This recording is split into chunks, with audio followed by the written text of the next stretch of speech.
आज का जो हमारा टॉपिक है वो है ऑब्स्टेटिकल टर्मिनोलॉजीज़, जो कि आने वाले जो हमारे टॉपिक्स हैं ओबीजी के उसमें बहुत हेल्पफुल होंगी ये टर्मिनोलॉजीज़ और आगे में बहुत काम आएगी, है ना।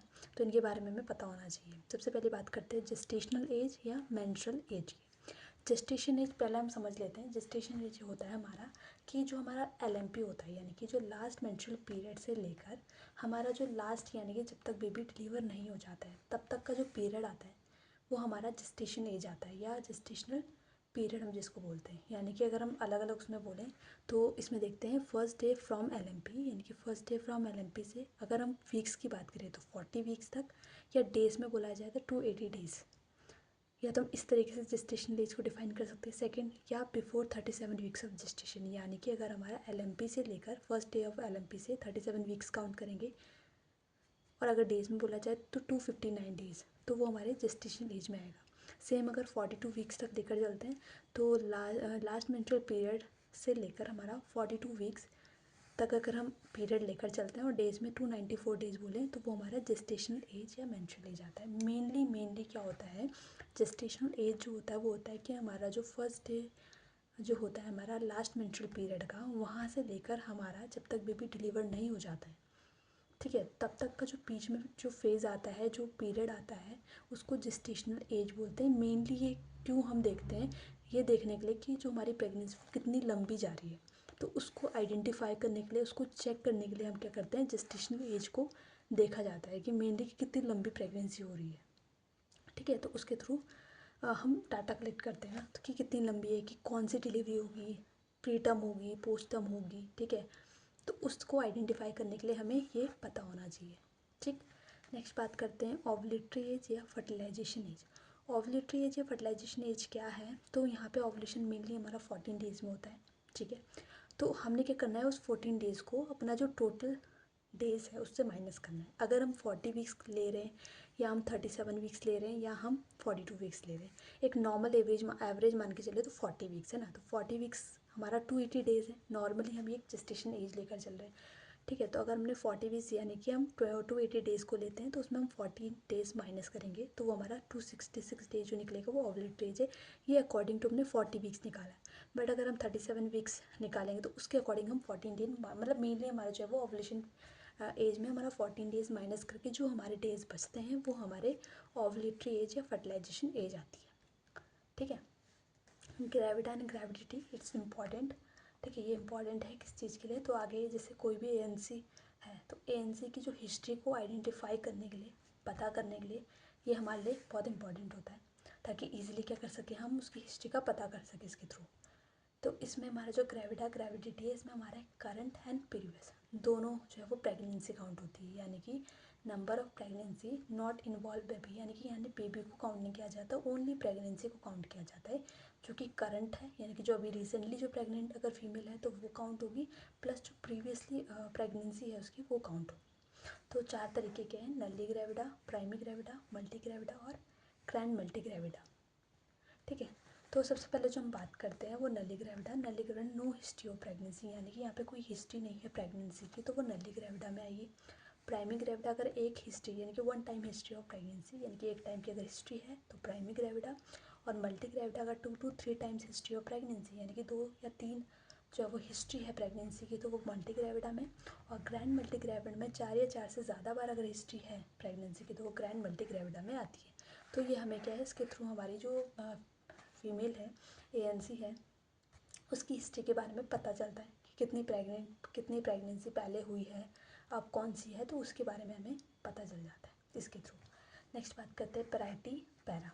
पैरिटी पैरा में क्या है, number of previous pregnancies who cross the period of viability, यानी कि 22 वीक्स ऑफ जेस्टेशन, यानी कि यहाँ पर बोला कि ऐसी प्रेगनेंसीज जो हमारी 22 वीक्स ऑफ जेस्टेशन क्रॉस कर चुकी हैं तो उस को हम क्या बोलते हैं, पैरिटी या पैरा में काउंट करते हैं।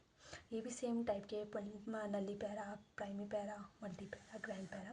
नल्ली पैरा में नो हिस्ट्री ऑफ प्रेगनेंसी, जो कि हमारी 22 वीक्स ऑफ जेस्टेशन क्रॉस करी है तो वो हमारी नल्ली में आएगी जब कोई हिस्ट्री नहीं है। अगर 1 टाइम हिस्ट्री है जिसने 22 वीक्स ऑफ जेस्टेशन क्रॉस किया है तो प्राइमरी पैरा में। और मल्टी पैरा में अगर 2 to 3 टाइम हिस्ट्री है जिसने जो है वो प्रेगनेंसी क्रॉस करी है 22 वीक्स ऑफ जेस्टेशन, तो वो हमारी मल्टी में आएगी। अगर 4 या 4 से ज़्यादा बार हिस्ट्री है 22 वीक्स ऑफ जेस्टेशन क्रॉस करने की, तो वो हमारी ये ग्लैंड मल्टी पैरा में आ जाती है। ठीक है, तो ये हमारा क्या है, पैराइटी और पैरा के अंदर हम, तो एक इम्पॉर्टेंट है। आगे अगर हमने ओबीजी से रिलेटेड अगर कोई टॉपिक पढ़ना है तो वो इसके अंदर क्या ये वाली चीज़ें हमें देखने को मिलेगी। तो अगर हमें अभी से क्लियर होगी तो आगे हमें दिक्कत नहीं होगी। ठीक है, नेक्स्ट बात करते हैं, नेक्स्ट टर्मिनोलॉजी के बारे में पढ़ते हैं। तो इसमें आता है सबसे पहले प्रीटर्म। प्रीटर्म क्या है, pregnancy completed before 37 weeks of gestation, यानी कि जो प्रेगनेंसी है वो कंप्लीट हो रही है बिफोर 37 वीक्स ऑफ जेस्टेशन, तो उसको प्रीटर्म बोलेंगे। पोस्टर्म बोलते हैं अगर आफ्टर 42 वीक्स ऑफ जेस्टेशन ये प्रेगनेंसी कंप्लीट हो रही है तो वो पोस्टर्म में आ जाएगी, है ना। टर्म हम कब बोलेंगे, अगर प्रेगनेंसी जो है वो कंप्लीट हो रही है between 37 to 42 weeks of gestation, तो वो टर्म्स के अंदर आ जाएगी, टर्म प्रेगनेंसी में, है ना। स्टिल बर्थ हम किसको कहेंगे, no evidence of heart rate respiratory rate after period of viability, यानी कि more than 22 week of gestation. यानी कि यहाँ पे क्या बोला गया है कि जो प्रेगनेंसी 22 वीक्स ऑफ जो जेस्टेशन है वो क्रॉस कर चुकी है। ठीक है, ये वाला जो पीरियड है 22 वीक्स ऑफ जेस्टेशन का वो क्रॉस कर चुकी है, but no evidence of heart rate, यानी कि ना ही हार्ट रेट का एविडेंस है, ना ही क्या है रेस्पिरेटरी रेट हमें फील हो रही है, ना ही रेस्पिरेटरी रेट है, ना ही हार्ट रेट है, इसका कोई एविडेंस नहीं है आफ्टर पीरियड ऑफ विएबिलिटी, तो वो स्टिल बर्थ में आता है। ठीक है, बट लाइव बर्थ में क्या होता है, शोइंग एविडेंस, यानी कि यहाँ पे एविडेंस है, हार्ट रेट भी प्रेजेंट है, रेस्पिरेटरी रेट भी प्रेजेंट है, और आफ्टर पीरियड ऑफ विएबिलिटी, यानी कि विएबिलिटी का जो पीरियड है वो भी क्रॉस हो चुका है और एविडेंस प्रेजेंट है, तो वो लाइव बर्थ के अंदर आ जाता है। तो इसमें ये डिफरेंस है। ठीक है, एबॉर्शन में आता है expulsion of foetus embryoid before period of viability, यानी कि ये बोला गया है कि यहाँ पे फीटस का क्या हो जाता है, एक्सपल्जन हो जाता है हमारा 22 वीक ऑफ जेस्टेशन से पहले। मतलब यहाँ पे 22 वीक से पहले ही क्या हो जाता है, जब अगर बच्चे का यानी कि फीटस का जो है वो एक्सपल्जन हो जाता है, तो वो हमारे किसके अंदर आ जाता है, एबॉर्शन में आता है। या फिर हम बोल सकते हैं कि एक्सपल्स प्रोडक्ट, यानी कि जो एक्सपेल आउट हो रहा है जो प्रोडक्ट, वो अगर 500 ग्राम से कम है तो वो हमारा एबॉर्शन के अंदर हम इसको काउंट करते हैं। नेक्स्ट बात करते हैं GTPL स्कोरिंग। ये इंपॉर्टेंट है फॉर द गवर्नमेंट एग्जाम्स, क्योंकि ये वाले क्वेश्चन एक ना एक क्वेश्चन तो पूछा जाता ही जाता है ना।